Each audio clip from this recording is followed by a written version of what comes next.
As pessoas hoje correm tras do tempo e do dinheiro e se esquecem de viver cada dia o dia inteiro. Veja como os passarinhos voam pelo azul celeste. Veja a flor de algum canteiro, que bonita ela se veste. Passarinhos cantam, voam, sempre sem preocupação. Olham tudo lá de cima, sem a pressa do avião. A florzinha do canteiro não tem creme nem batom, nem perfume ela usa pra manter seu cheiro bom.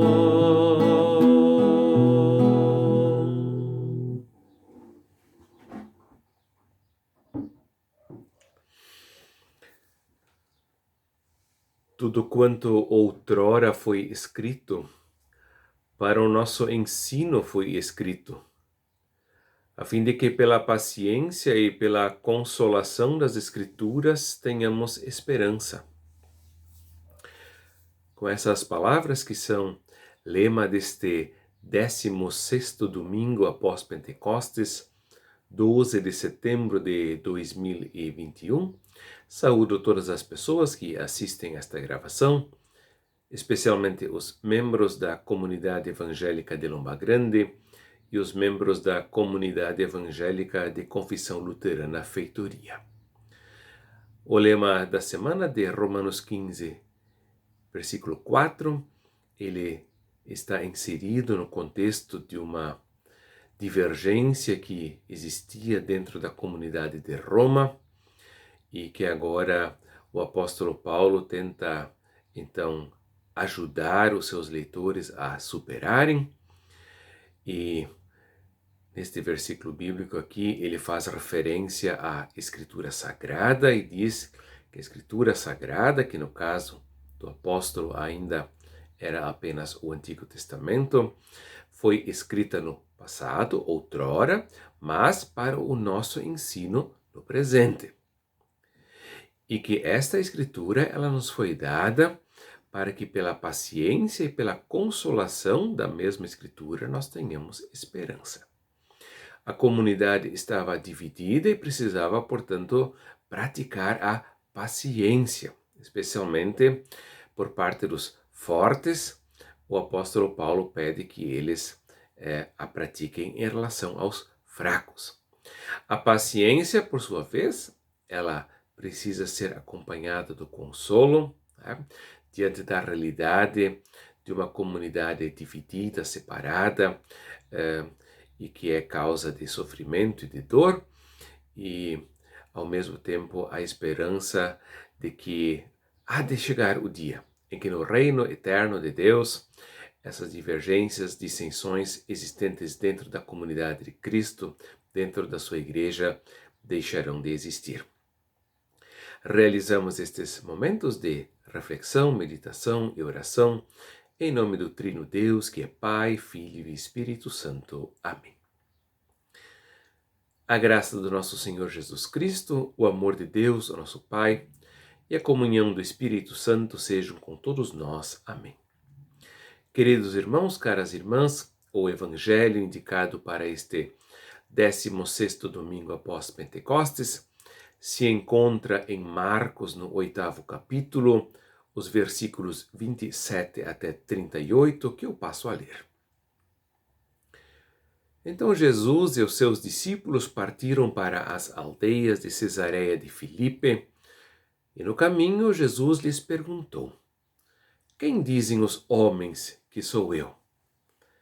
E responderam: João Batista, outros Elias, mas outros algum dos profetas. Então Jesus lhes perguntou: Mas vós, quem dizeis que eu sou? Respondendo, Pedro lhe disse: Tu és o Cristo. Advertiu-os Jesus de que a ninguém dissessem tal coisa a seu respeito. E agora vem uma segunda parte. Então começou Jesus a ensinar os discípulos que era necessário que o Filho do Homem sofresse muitas coisas, fosse rejeitado pelos anciãos, pelos principais sacerdotes e pelos escribas, fosse morto, e que depois de 3 dias ressuscitasse. E isto ele expunha claramente. Mas Pedro, chamando-o à parte, começou a reprová-lo. Jesus, porém, voltou-se e, fitando os seus discípulos, repreendeu a Pedro e disse: Arreda, Satanás, porque não cogitas das coisas de Deus, e sim das dos homens. E ainda uma terceira parte. Então, convocando Jesus a multidão e juntamente os seus discípulos, disse-lhes: Se alguém quer vir após mim, a si mesmo se negue, tome a sua cruz e siga-me. Quem quiser, pois, salvar a sua vida, perdê-la-á. E quem perder a vida por causa de mim e do Evangelho, salvá-la-á. Que aproveita ao homem ganhar o mundo inteiro e perder a sua alma? Que daria um homem em troca de sua alma? Porque qualquer que nesta geração adúltera e pecadora se envergonhar de mim e das minhas palavras, também o Filho do Homem se envergonhará dele, quando vier na glória de seu Pai com os santos anjos. Até aqui a leitura do Evangelho. Queridos irmãos, caras irmãs, como já destaquei, durante a leitura, este texto bíblico de Marcos 8, 27 a 38 é constituído de 3 pequenas partes que formam um conjunto. Na primeira parte, nos é dito que Jesus está a caminho nas imediações de Cesareia de Filipe, ou seja, havia ainda uma outra cidade chamada Cesareia. Agora, então, o evangelista especifica qual das Cesareias é a qual ele se refere. E no caminho, Jesus pergunta aos seus seguidores o que as pessoas estão dizendo a meu respeito. E aí, os discípulos, eles respondem e dizem: olha, alguns dizem que tu és João Batista, outros dizem que tu és Elias, e outros ainda dizem que tu és um dos profetas. Penso eu que certamente qualquer pessoa normal, comum, pelo menos se pensarmos em pessoas que estão a serviço de Deus, gostariam muito de serem comparadas a João Batista, a Elias ou a um dos profetas. No caso do João Batista, Jesus é comparado a ele ou associado a ele, por exemplo, por Herodes Antipas, aquele que ordenou que o Batista fosse decapitado. E quando então a fama de Jesus se espalha, o Herodes, ele talvez tocado pelo seu remorso, ele associa Jesus a João e diz: olha, o João Batista ressuscitou e por isso estão operando nele forças miraculosas.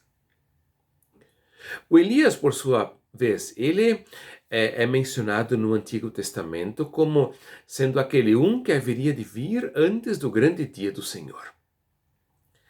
O Antigo Testamento conta como Elias foi ao lado de Enoque, que não morreu, mas que, no caso de Elias, foi levado ao céu em uma carruagem de fogo. E agora este Elias, ele é esperado como sendo o antecessor de Cristo, do Salvador, do Messias, antes do fim dos tempos. E além disso aqui, os discípulos falam que algumas pessoas comparam Jesus a um profeta, ou acham que Jesus é um profeta. Vemos, portanto, que Jesus ele é condecorado com muitos títulos ou muitas comparações que conferem a ele uma grande dignidade. É comparado a João Batista, é comparado a Elias, é comparado a um profeta. E agora Jesus pergunta aos seus seguidores o que vocês dizem a meu respeito. Não basta a Jesus saber o que a multidão está pensando, não basta saber o que os discípulos ouviram falar a seu respeito, mas ele agora quer saber qual é a opinião dos 12 sobre Jesus. E a isto responde Pedro, o porta-voz dos 12, dizendo: tu és o Cristo. Ou seja, Pedro reconheceu algo absolutamente fundamental. Todos esses títulos de dignidade, essas comparações muito nobres que associam Jesus a João Batista, a Elias ou aos profetas, todas elas, por mais dignas que sejam, são insuficientes para descrever adequadamente a dignidade de Jesus. Por isso ele diz: tu não és apenas João Batista, redivivo, por assim dizer. Tu não és apenas Elias, que haveria de vir antes do grande dia do Senhor. Tu não és apenas mais um na longa corrente dos profetas, mas tu és o Cristo, aquele Messias esperado pelo povo de Deus e prometido pelo próprio Deus no Antigo Testamento. O Evangelho segue dizendo que a esta resposta de Pedro, Jesus reage advertindo os discípulos para que não contem nada disso a ninguém. Certamente Jesus não está recusando o título de Cristo. Mas Jesus sabe que esse título, num primeiro momento, ele representa apenas um rótulo, um título que precisa ser devidamente preenchido. Em gravações anteriores que fiz na igreja da comunidade de Lomba Grande, certa ocasião sei que mencionei um citado, uma frase que diz que texto sem contexto é pretexto. E aqui eu diria, nós temos com essa afirmação de que Jesus é o Cristo, o texto. Uma afirmação que, no entanto, precisa de contexto para que possa ser adequadamente compreendida. E o contexto que vai explicar esse texto, essa declaração, essa confissão de Pedro, vem na sequência. Quando então nos é dito que Jesus passa a ensinar os seus seguidores sobre o fato de que ele precisa ir a Jerusalém, onde será rejeitado pelos anciãos, pelos sacerdotes e pelos escribas, será morto e ao terceiro dia ressuscitará. Sabemos que a morte de Jesus resulta historicamente da confluência de vários elementos: o elemento político, representado por Herodes e por Pilatos, o elemento religioso, representado pelas instituições e órgãos aqui mencionados, o povo que é incitado e que pede que Jesus seja crucificado, e não por último, os próprios discípulos que fogem e que no caso de Judas e de Pedro traem e negam o Senhor. Esse é o destino que aguarda a Jesus. Pedro, porém, chama Jesus à parte e passa a repreender Jesus, ao que Jesus, por sua vez, o repreende e o chama de Satanás. Para concluir, não cogitas das coisas de Deus e sim das dos homens. Penso que aqui nós temos agora o contexto que explica o texto. Por que Jesus não aceita, ou melhor dizendo, por que Jesus pede que os seus seguidores não levem adiante a afirmação de que ele é o Cristo? Porque esse texto, essa afirmação, por si só, ela pode ser mal interpretada. Ela precisa desse contexto que é o anúncio do sofrimento e da morte do nosso Senhor. Pedro, ele entendeu o texto, mas não o contexto. Pedro reconheceu o rótulo, mas ele não sabia o que estava dentro daquela garrafa. E agora Jesus precisa ensinar para ele, afinal de contas, o que se esconde por trás desse rótulo chamado Cristo. E o texto segue. Agora, passando para um segundo aspecto, que é quais são as consequências dessa trajetória de Jesus, do Cristo, a cruz, a morte, ao seu sofrimento, para os seguidores de Jesus. Temos lá no Novo Testamento, nos Evangelhos, aquela interessante passagem em que, certa ocasião, a mãe de Tiago e João pede a Jesus que os seus discípulos possam, no reino de Cristo, se assentar um à sua direita e o outro à sua esquerda. Jesus, segundo a narrativa de um evangelho, ele compara os seguidores de Jesus, os seus seguidores, a crianças, e diz que é como crianças que os seus seguidores devem ser, que eles não devem querer ser grandes e importantes, mas pequenos e insignificantes, frágeis e dependentes como as crianças. Num outro evangelho, então, nos é contado como os demais discípulos, eles se incomodam com esse pedido de Tiago e João, ao que Jesus então aponta para si mesmo e diz, olha, o Filho do Homem, que é Jesus mesmo, não veio para ser servido, mas para servir e dar a sua vida em resgate por muitos. O que nessa situação do pedido de Tiago e João, ou do pedido da mãe deles, por cadeiras de honra é explicado por Jesus numa forma concreta, aqui é explicitado de uma forma mais genérica. O seguidor de Cristo, ele não deve esperar para si cadeira de honra nem à esquerda nem à direita, mas ele deve estar disposto a, como o próprio Cristo, tomar sobre si a sua cruz, negar a si mesmo e assim seguir ao seu Senhor. Temos, portanto, aqui nesse texto com 3 partes, 3 aspectos que são interdependentes, ou eu diria, temos um título, um texto e 2 elementos que formam o contexto e que explicam esse texto. Primeiramente, o texto que é a afirmação, o testemunho de Pedro que diz tu és o Cristo, e depois o contexto que explica, afinal de contas, o que é que isso significa. Uma vez, o mais importante, que o Cristo não é um Cristo glorioso, majestoso, como talvez Pedro o imaginava, mas é o Cristo que vai ser condenado à morte e ser crucificado, e daí, num segundo momento, em consequência, de que os seguidores de Cristo, eles não vão ser pessoas de honra e de majestade, sentados em cadeiras à direita ou à esquerda, mas vão eles mesmos negar a si mesmo, tomar a sua cruz e assim seguir ao seu Senhor. E a paz de Deus, que excede todo o nosso entendimento, guardará os nossos corações, as nossas mentes em Cristo Jesus, o nosso Senhor. Amém. Cantei no início desta gravação a canção de número 640 do livro de canto da ISLB. As pessoas hoje correm. Fala aqui dos passarinhos. É um canto inspirado em Mateus 6, ali a partir do versículo 25. E eu pensei que, assim como ali nos versículos 36 e 37, Jesus fala de ganhar o mundo inteiro e perder a sua alma.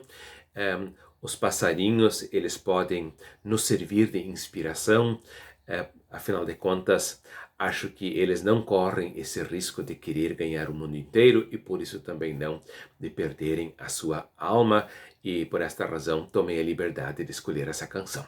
Vou agora entoar ainda as 2 últimas estrofes, livro de canto da SLB 640. Opa!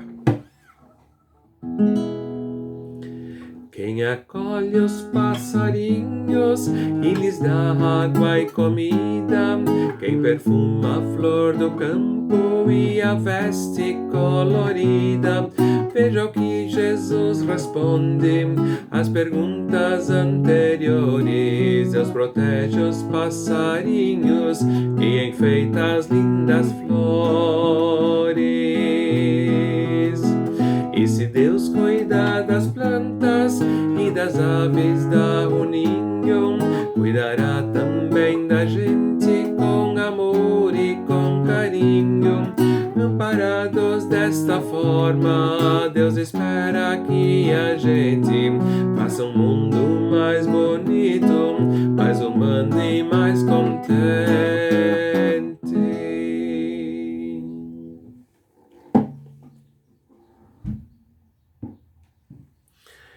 Convido a fazermos uma breve oração. Bondoso Deus, nosso Pai, graças rendemos pela Tua palavra. Obrigado, Senhor, por Jesus, o Teu Filho, nosso Senhor e Salvador, o Cristo, o Messias, anunciado por Deus no Antigo Testamento, esperado pelo povo de Israel e enviado por Ti no fim dos tempos. Obrigado, Senhor, por esse Salvador, Jesus Cristo, que não é um Senhor glorioso, majestoso, mas um Senhor humilde que tomou sobre si a rejeição do mundo, por fim, a morte na cruz. Obrigado, Senhor, que tu convidas a cada um de nós a negarmos a nós mesmos e assim, tomando a nossa cruz, seguir o nosso Senhor. Permite que assim sejamos e façamos e que, vivendo desta forma também, percebamos e experimentemos vida verdadeira, vida plena em Cristo, teu Filho, nosso Senhor e Salvador, em cujo nome nós oramos. Amém. Agradeço a todos pela sua atenção, desejo-lhes a paz de Deus, que excede todo o nosso entendimento, e que ela os proteja e guarde agora e sempre. Amém.